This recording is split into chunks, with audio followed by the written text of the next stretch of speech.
Turn up your volume. Because you're about to listen to The Sick Podcast. Rays Rewind with El Bushman and Drew. Jansen. That is into center field. Here comes Kiermaier. Phillips has tied the game. Arose Arena coming around. Throw home. Now he stumbles. But the ball gets away. Tampa Bay wins it. Brett Phillips, Game 4 hero. The sickest Tampa Bay Rays podcast. It's gonna be sick. And welcome back in, everybody, to the Rays Rewind podcast. I am the great El Bushman. Joining me as usual is my co-host Drew. Make sure to go to our YouTube page at the Sick Podcast Rays Rewind, and our Instagram page too. Hit the subscribe and notification bell at Rays Rewind Podcast. Today we are joined by a major league pitcher whose career has spanned nearly 2 decades, from breaking in with the St. Louis Cardinals to playing on teams like the Colorado Rockies, the New York Yankees, Boston Red Sox, and the New York Mets. Today he's built a reputation as one of baseball's most thoughtful and analytical minds by bringing insight to fans as the host of Baseball and Coffee Podcast, where he dives into the game with players, coaches, and baseball personalities from across the sport. We're excited to have him on the show, the host of Baseball and Coffee, Adam Ottavino. How's it going, man? It's great. Thanks for having me, guys. Yeah, no problem, man. Thanks for joining the show. I know you're a busy man with your podcast and everything, so thanks for hopping on the show with myself and Drew. Yeah, no, it's great. I love talking some baseball, especially some Rays baseball. Not every day I get the chance to talk it, so it's pretty cool to be with you guys. Yeah. I was gonna say you got drafted by them, did not sign. Well, okay. So this was the old days. This is good, right out of the chute. This is the old days. So I was 17 in 2003 when I got drafted by the Rays. 30th round. That's a round that doesn't exist anymore. Right. In those days, they used to do the draft and follow system, where they would basically say, "We'll watch you play throughout the summer, and right before you go to school, we'll maybe throw you an offer or not." But yeah, like in those days, being young wasn't necessarily looked at as a good thing. Nowadays, I think if you're drafted as a 17-year-old, it works in your favor. They want to get you in. They're more motivated to get you in there. They feel like they have a longer time to develop you. But at that point, they were kind of, half in, half out on me. So there was no real offer there, and I ended up going to college. Well, and it worked out, too, because I think you were drafted, 2006 in the first round by the Cardinals. So I think you made the right decision. Before we get into a little bit more about the Rays, I just would love to know a little bit more about, obviously, you've got your Baseball and Coffee podcast that you do in the mornings, which I was actually tuning in today, hearing your breakdown on Cam Schlittler and a few other guys. But, last year was your last season in Major League Baseball. When did you know you wanted to do something like what you're doing with the podcast? And I believe you do some work on Peacock as well. And so when did all that kind of start, forming for you? Like, hey, this is what I want my next step to be. And has it been what you expected, or obviously it's been very successful for you? Like, what's that whole experience been like here in the last year or so? Yeah, I think that with the encouragement of my family and everything, they know how much I love the game. They know that I want to be in the game, regardless if I'm playing or not. Like I look at my idols now as the Dusty Bakers, the Joe Torres, people like that who had a 40 or 50-year life in baseball in some capacity, whether that's coaching, managing, playing, broadcasting, scouting, like all those different types of things. Baseball is the first thing outside of my family, of course, the first thing I think about when I wake up in the morning or go to bed at night. It's always been that way. Can't really turn it off. So I was planning on doing this for a long time, actually. The show itself, the Baseball and Coffee show itself, I came up with the idea in the bullpen three years ago. I'm playing around with this thing right here, the Dugout app, which iPad, which is where you can review the at-bats. And I was a little crazy with it out there. I used to sit out there with my iPad. I would check out what pitches the batters got hits on, what they get out on. I would look around at the out-of-town scoreboard. I'd check in on those games, and I felt like I was able to digest a lot of information. And then watching the young guys with their everyday lives, watching gaming streams on their phones, and it kind of clicked in my mind, if I do a screen share of this app, I can review a lot of baseball really quickly and, do some teaching, and then maybe I can have a chat, interact with some fans that are into the game in kind of the same way I am. So that's how the idea was born. Most people definitely hated on the idea originally. They thought it was a bad idea, but we've stuck with it. We liked it. And so far, I think we're showing that this can work. There are people that they want this style of baseball analysis, and they like the interaction. So we've had a good time doing it.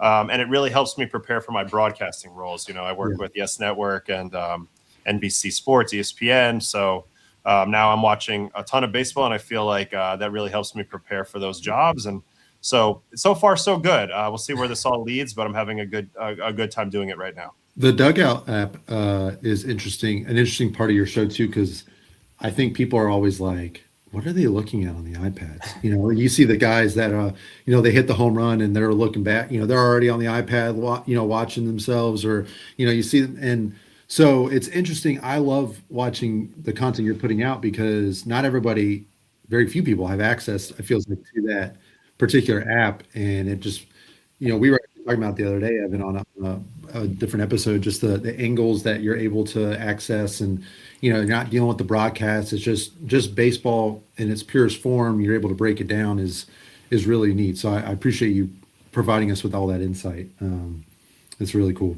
It's crazy how the game has really changed with the analytical data and pitch count, and it's crazy to me how we have the ABS system now too, and the pitching clock as well.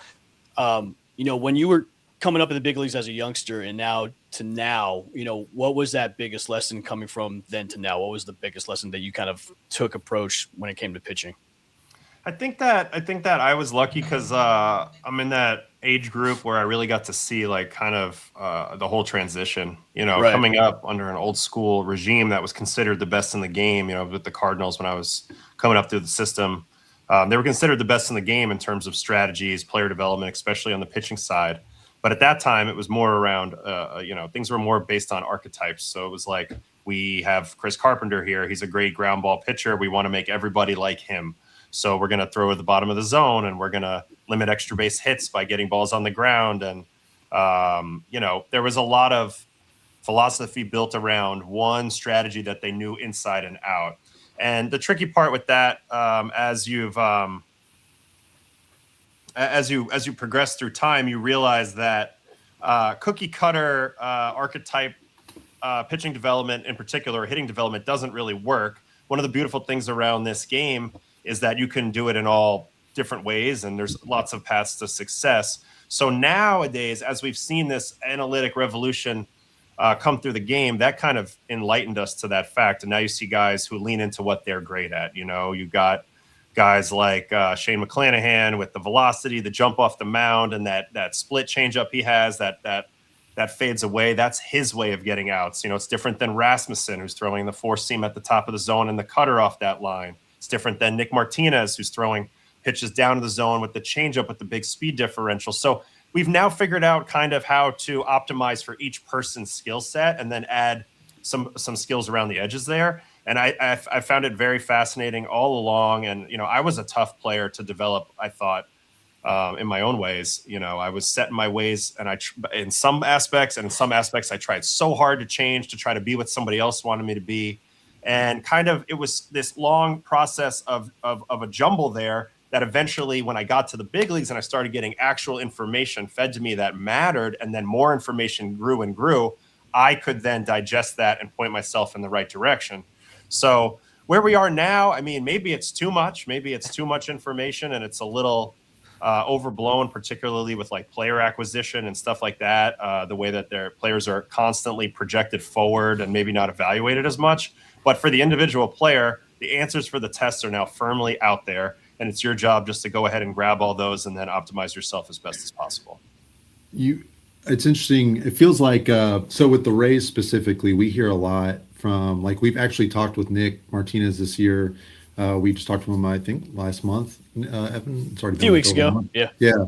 And we've heard this from, just said out in the media a bunch, but we hear all these great things about Kyle Snyder and the pitching coach, and communication is, from your perspective as somebody who's was in the league for a long time, and also in the AL East at a couple different stints.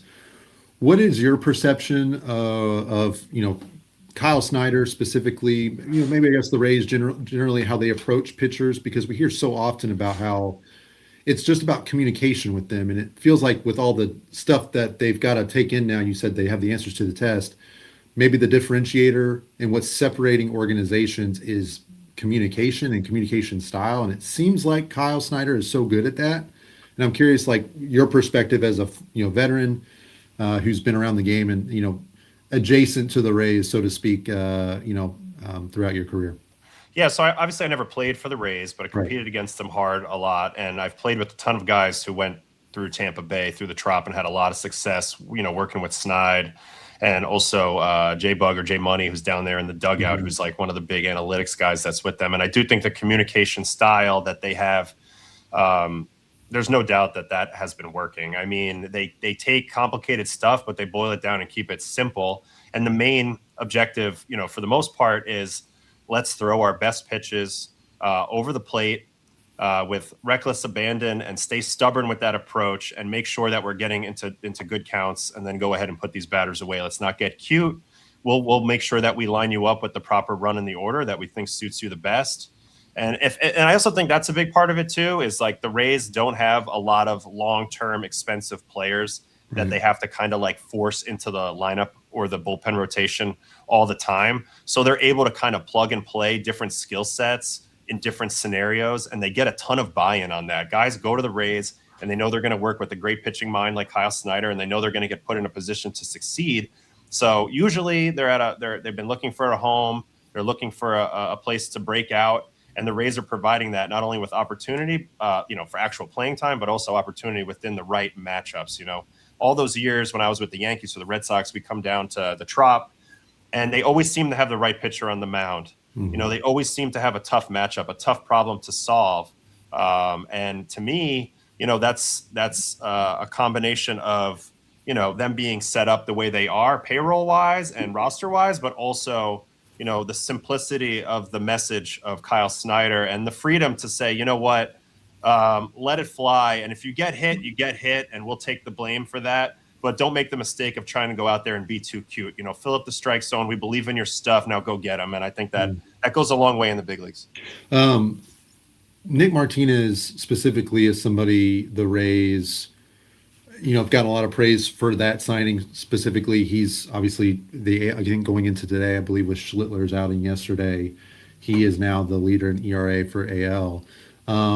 I'm curious, and I was looking at your career, and I felt like there was a little bit of a parallel, at least between the two of you, because I was looking, you had your stints in New York and then Boston with the Yankees and then Boston, and then you went to the Mets in 22, which was, now that we can look at it, was at the latter part of your career. But that 22 season was arguably maybe your best season. You had a couple there in the prime in Colorado and with the Yankees, but you had a really great season with the Mets compared to the seasons prior. With Nick, he's been around. He's definitely, not a young pitcher anymore. He's not, I don't feel like reinventing himself so much with the Rays, but something is different this year. Obviously, he's been unstoppable. I'm curious from your perspective as somebody who's, gone to a new place like the Mets, had a lot of success, and kind of, I guess re-elevated your career and your performance on the field. What goes into that, especially as someone that's in the back half of their career? Is that just being re-energized by a new team? Is it a communication change? Like, what all factors into that? Because I'm just fascinated by Nick's performance this year, because again, it's not like they don't have a scouting report on him, but he's just been so dominant. And I'm just curious, what can cause a player like that in his career to have such a big jump, in the back half here? Yeah, I think in the case of Nick Martinez, look, it hasn't been an easy road for him. He had to go to Japan for a while. Sorry. No, you're okay. I got a tickle. So it hasn't been an easy road for him. In many years, he's been toggling back and forth between starting and relieving. And I know going back I played with Nick on Team USA 2023 WBC. He was dying to be a full-time starter. So he got that a little bit with the Reds last year, but he gets to the Rays now. And now there's no doubt he's getting a chance to start. They're letting him pitch every fifth day. They brought him in. They probably showered him with a lot of praise and confidence, when wooing him to that situation. He's the type of guy that was really looking for comfort. I think playing in the Trop, for one thing, there's a lot of comfort there. It's the exact same conditions every single time you pitch. You know how your stuff's going to move. It's a pretty good place to be a fly ball pitcher at times if you keep him to the center of the field. He's got a little bit of a speed differential game with his fastball and his changeup, so it lends itself to some of that. But I also think that, when you're struggling, when you're not having your best season, usually the answers come out of that struggle. So having been a little inconsistent over the past few years, there's a lot of learning that's going on during that time, and you might not see the results of that new information you're learning about like right away. But at some point, that stuff you're learning is going to get implemented, and that's when the level ups happen. So like looking back on my season in 2022, I solved all the problems in 2021, the year I was with the Red Sox, that then led me to that 2022 year. It was implementing the 4-seam fastball, which I hadn't used in years. It was understanding kind of when to throw that, and also like how much I could actually trust my stuff in the zone, using the inside part of the plate versus batters in a way that I hadn't prior. And yeah, you couldn't see the results necessarily when you're looking at my stat line for 2021, right. But there was a lot of growth during that year, and I started to become a different pitcher as we headed towards the playoffs that year in Boston. And I started to feel like, oh, I'm on the right track with something. Now I can go in and kind of master this ability during my off season and see what happens this next year. And come 2022, I hit the ground running. Like everything I learned in 21, I was able to implement going into 2022. And, it put me on the path to a great year. I got off to a great start, and I was able to ride that momentum the whole way. I wouldn't be surprised if it was similar with Nick. Now, I'm not saying he's done a lot of changes, even usage-wise. Right. But when you've been pitching the same style a long time, I equate it to being a chess player. You play the same opens over and over and over again, and you kind of get used to the opponent's response. Now that Nick's been playing these strategies for a long time, it's all second nature to him. He sees a hitter have a certain reaction, he does something else. He sees them have a different reaction, he's got to answer for that. So I feel like he's kind of achieved, his peak pitching right now as an older pitcher because his stuff hasn't really declined, but the brain has gotten better over time. And that's allowed him to go out there and have success with this great opportunity he's getting in Tampa Bay. Now, it doesn't always last. The league changes, and there's more changes that might have to be made down the road. But for right now, he's optimized for what the game is today, and he's able to kind of work his way through the lineup the best he's ever has in his career, and it's really fun to watch. Adam, I want to ask you about Shane McClanahan. Now, this is his first pretty much, halfway through the season this year. He hadn't pitched in 2 years before coming back from TJ. What do you credit him coming back? I mean, he's looking basically 100% back to top form, almost an all-star level pitcher like he was before the TJ. What do you think has contributed to his success so far coming back from TJ? I mean, he's so good. I mean, he was so good before. It's been a long road to hoe, and I don't think he looked quite right at the beginning. I tracked him throughout spring training, even his early starts. But I think it was just a matter of him getting his feet under him. I mean, he's a super unique pitcher. He didn't have to change a whole lot. That fastball really plays. It gets on you. It's from the left side. He's incredibly athletic. The way he kind of jumps off the mound is unique. And then that combination of the changeup that he kind of really found the feel for that last year and a half before he got hurt, that just picked up right where it left off. And those two pitches alone, he's going to run through lineups with. Guys have to cheat to the fastball. They're not going to be able to cover both. He's got enough breaking ball, to spin those in when he needs it. And I just think it was just a matter of getting his health really figured out. I mean, he's one of the best dynamic young pitchers in the game. It sucks that he got hurt and it took him a while to come back. But honestly, like, he's got a pitching style that's not very solvable. It's like Skubal, it's like Christopher Sanchez. Like, if he can locate that fastball up and in on those righties in the zone, they have no choice but to speed up to that, and then the changeup's devastating. So ultimately, as long as he's executing those pitches, he's going to have a lot of success. What and just looking at the landscape of the AL East, going into the season, the Rays were picked to be last, pretty much. I don't know if I saw a single projection that had them fourth at place at all, and that wasn't necessarily. There's a couple people that said fourth place, but not maybe a lot.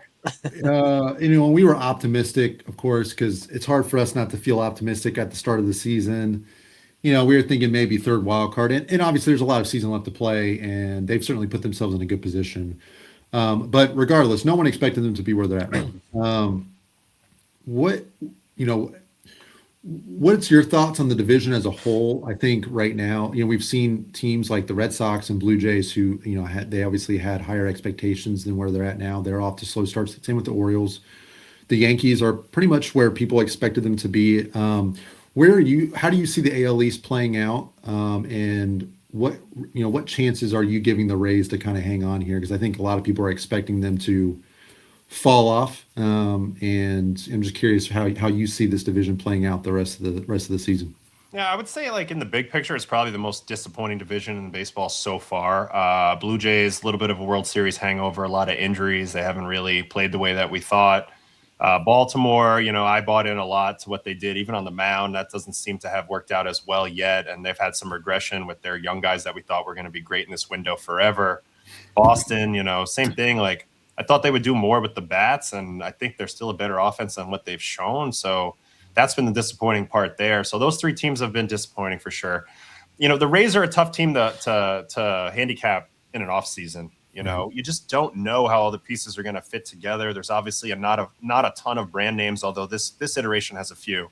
But I feel like it was just hard to project them. But we always gave the caveat, like it's the Rays, like they have a way of winning, especially when they play in the Trop, and you can't count them out. Now, I'm not going to count them out now either. Do I think that they can necessarily sustain the lead they have over New York right now? Probably not. But it's not because they don't have enough in certain departments. Like I think the starting pitching is good enough, provided it stays healthy. I think the lineup's actually probably good enough.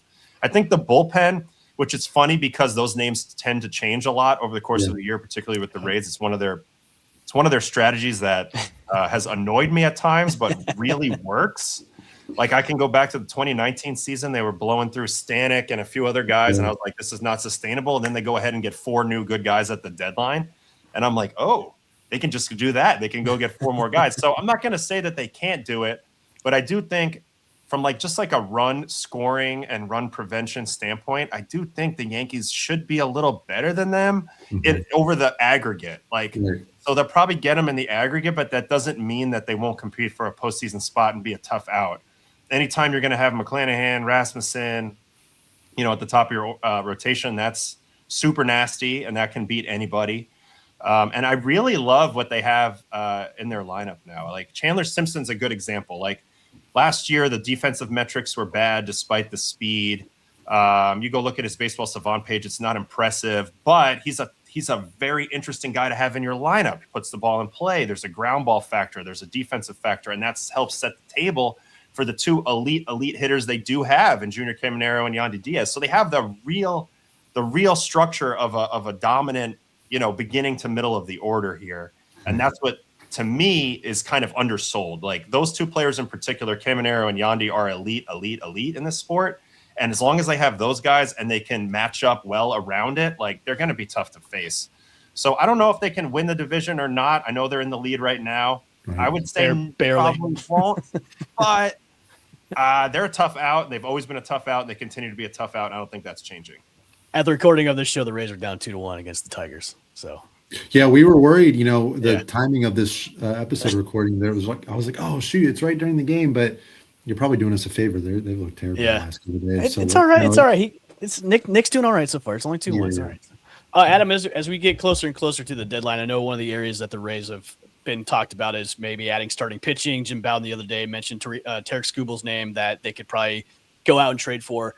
And I know you'd probably have to give up the farm to go get a guy that's going to be a rental for a couple months. Are there any other pitchers that could be kind of under the radar trade targets that the Rays could go after when it comes to starting pitching and relief, where you wouldn't have to give up a lot to go get them?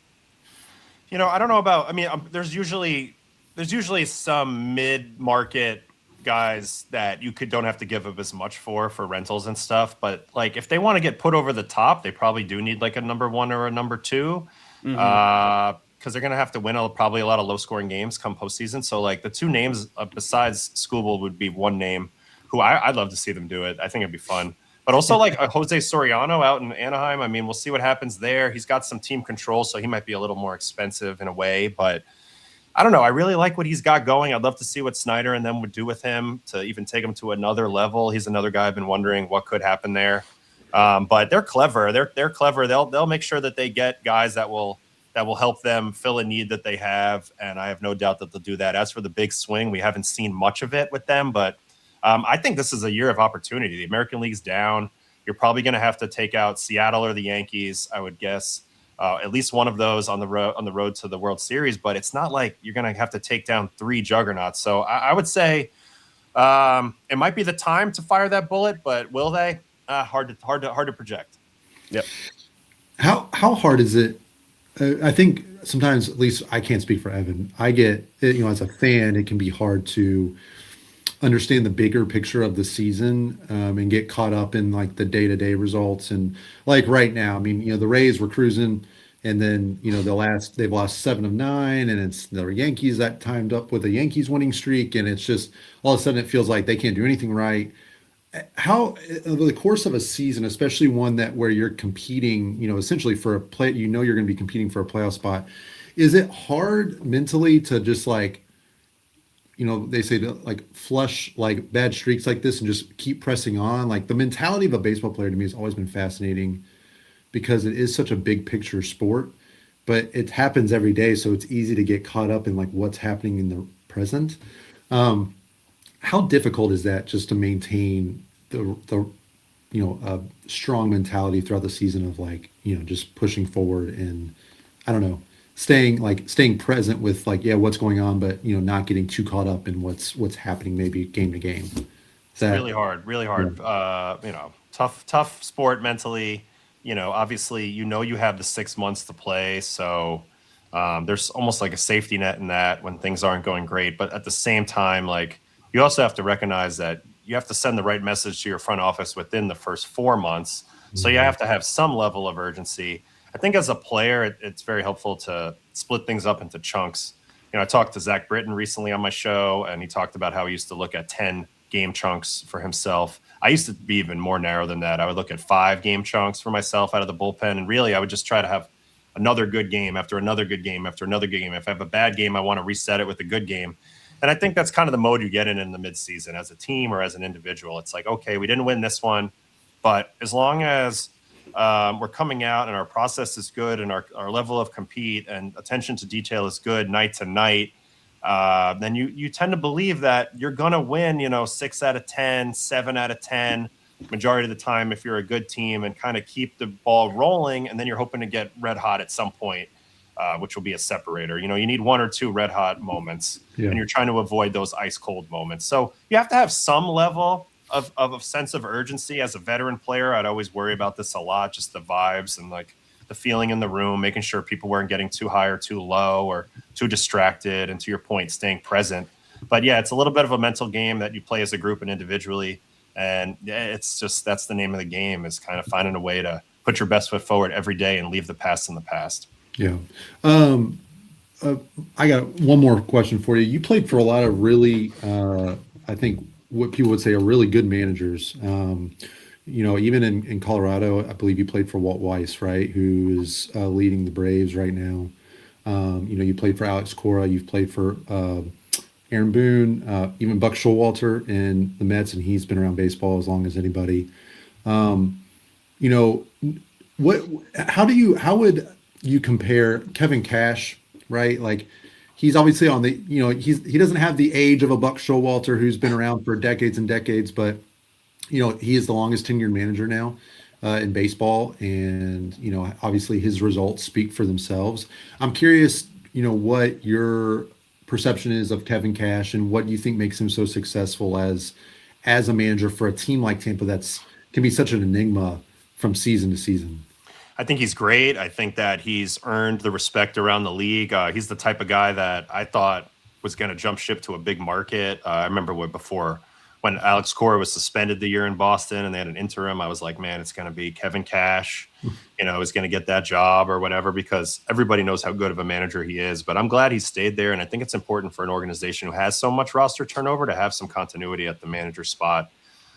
He's seen it all. He knows the style they need to play. I think his communication's outstanding. Obviously, he knows the game inside and out. So I think the perception of Cash is really high around the league. A guy that I always had a ton of respect for, and just it was frustrating because as a pitcher who struggled with platoon splits, like, I mean, he found a way to put me in a bad spot all the time. So, always kind of keeping his mind on the late game matchups. You could tell that he took a lot of time to figure that stuff out. And there was a lot of winning on the margins going on. And, again, I just think if you're going to have an organization with so much roster flexibility and turnover, it's great to have continuity. Him and Snyder have been there for a long time, and I think it's a great combination, and I wouldn't mess with that success if I was the Rays for quite some time.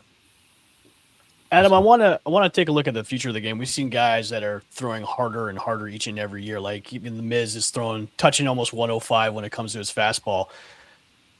When it comes to younger guys coming up and throwing the heat like that, do you think we're seeing more and more injuries because of this? Are you kind of concerned about how they're teaching young kids, in Little League and then in high school about, hey, throw gas, throw gas, throw gas? I mean, are you concerned about this going forward with the game about, hey, we're going to see pitchers now maybe touching 105, maybe touching even faster than that as the game progresses? Do you think that's going to be kind of detrimental to the younger guys coming up when it comes to throwing gas like that? Or is it just like, hey, it's the nature of the game. This is how we're evolving, is we're going to see pitchers that are going to be touching triple digits now in the future? Yeah, it's a tough one. It's a double-edged sword because you need to throw hard to get noticed. You want to get your foot in the door, and with their measuring everything now, you better have some good measurements, whether that's velocity or pitch movement or outlier or something. So there's no doubt you have to, kind of direct your training as such. And so that's the unfortunate reality is guys are definitely pushing themselves to almost the limit there to have a shot at playing this game. Now, I do think at a certain point, you have to find a way to pitch at 90% and, stay healthy and play a long time to really achieve the dream that you all set out to achieve. But there's no denying, if you're not throwing 97, I don't really notice the speed of your fastball anymore. And that's a scary statement to say. So, because we're seeing a lot of loose body injuries, like loose bodies in the elbow. Yeah, we're seeing a lot of that lately. Yeah, I mean, bodies breaking down in different ways. Maybe we get better at figuring out shoulders, and now it's, this or, you close down one gap in the system and another one presents itself. Because when you're firing that much energy through the system, to throw 100 plus miles an hour with repetition, it's not good for you. At the end of the day, it's maybe what's required. And it's I love watching Mizorowski. He's amazing. I get my popcorn out every fifth day and it's incredible. But it's not necessarily sustainable either. So, it's tough. I'm not sure how to put the toothpaste back in the tube. We've now proven that we can train velocity at a very high level. So, pitchability and those things are more of what gives you the separator now than just the raw velocity talent. But it's been intriguing to watch this last era of baseball. And I'm not necessarily sure where we're headed either, because on one hand, of course, I'd like to see pitchability be prioritized even more. But on the other end, you watch Jacob Mizorowski, he doesn't need any of that. And if there's more of him, they're not going to need any of that either. And so be it. So you're saying I shouldn't be teaching my 9-year-old to throw 95 right now? No, because there's first of all, here's something that my dad would always tell me, right? Because I chase velocity too. It was just at a different scale. I knew I needed to get to 95 to be special or whatever, right? So we were saying, we'll add some velocity every year. But what my dad would always say to me is you don't get any reward, financial or otherwise, for being the best 12-year-old. You know what I mean? Yeah. So understand where the finish line is and then try to make your progression match that. We're just trying to get my son to throw 60% strikes. That's the goal. That's it. There you go. That's beautiful. So, hey, if he throws 96 on the edge with, a nasty you're good to go, Drew. He's a lefty, yeah. Am I going to tell him not to do that? Sure. No. But no, I'm just kidding. We're having a good time with it. But that's Adam, I'll get you out of here on this last question. Out of your whole career, who is the one hitter that you just hated in the face? Or that frustrated you the most? Yeah, I struggled bad with Brandon Belt of the Giants. We were in that division. I couldn't get out of his swing path. I just had a hard time, and he never chased against me, so it was could only get him to swing at what he wanted to swing at. But it's a lot of guys like that. Belt, Christian Yelich, especially through his prime, was really tough for me. Cal Raleigh at the end. It's anybody with a good contact ability who's left-handed tended to be tough for me, or didn't chase a lot. Max Muncy's another one that comes to mind. So it's those guys. But Brandon Belt had pretty good ownage over me. I think he had 9 or 10 hits off me. Awesome. Well, thanks for coming on the show, Adam. We appreciate you jumping on the Rays Rewind podcast and all your insights. For myself, Drew, and Adam, we'll see you guys in the next episode of Rays Rewind podcast, the sickest Tampa Bay Rays podcast on the Sick Podcast Network. Make sure to go to our YouTube page at the Sick Podcast, Rays Rewind. Hit the subscribe and notification bell when new episodes drop. We'll see you guys later. Peace. And that's a wrap. Hope you don't miss us too much until next time. Follow the Sick Podcast Rays Rewind with El Bushman and Drew on YouTube, Google Play, and Apple Podcasts.